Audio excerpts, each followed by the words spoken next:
সন্ধে হলেই মন বলে খাই খাই, চায়ের সাথে কিছু স্ন্যাক্স। তাই আর দেরি না করে সন্ধে সন্ধে বানিয়ে ফেললাম সবার প্রিয় পেঁয়াজি। গোটা দুয়েক পেঁয়াজ আর বেশ কিছু কাঁচা লঙ্কা ঝিরিঝিরি করে কেটে নেওয়া হলো। অল্প পরিমাণে আদা কুচি, নুন, চিনি, ভাজা মশলা আর ব্ল্যাক পেপার পাউডার, এটুকুই প্রয়োজন। এই সমস্ত মশলাপাতিগুলো আপনারা কতটা পরিমাণে পেঁয়াজি বানাচ্ছেন তার উপরে ডিপেন্ড করে আপনারা নেবেন। এবারে একটি পাত্রে পেঁয়াজ এবং কাঁচা লঙ্কার সাথে নিয়ে নিন অল্প একটু লঙ্কার গুঁড়ো, একটু হলুদ গুঁড়ো, আর বাকি যা যা মশলা বললাম সমস্ত মশলা এটার সঙ্গে অ্যাড করে ভালো করে মিশিয়ে নিতে হবে। এখানে আমি একটু কালো জিরেরও ব্যবহার করেছি, কারণ বলা হয় কালো জিরে যদি দেওয়া হয় যে কোনো ফ্রাই আইটেমে সেক্ষেত্রে নাকি অম্বল হওয়ার সম্ভাবনা একদমই থাকে না।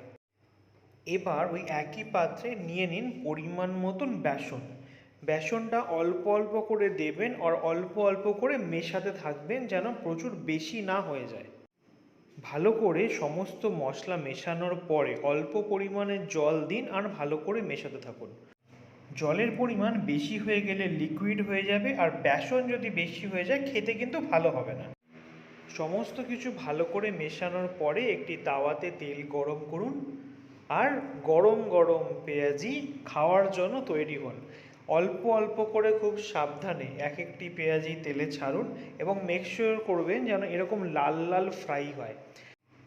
এক্ষেত্রে গ্যাসের ফ্লেমটিকে মিডিয়ামে রাখাই ভালো, না হলে ওপরের কোটেনটা পুড়ে যাবে আর ভেতরে কাঁচা রয়ে যাবে। লাল লাল করে পেঁয়াজি ভাজা শেষ, আমি তো চললাম খেতে। দেখা হবে পরের ভিডিওতে আবার নতুন কোনো পদ নিয়ে। লাইক, শেয়ার এবং কমেন্ট কিন্তু করা চাই, ভুলবেন না কিন্তু। টাটা।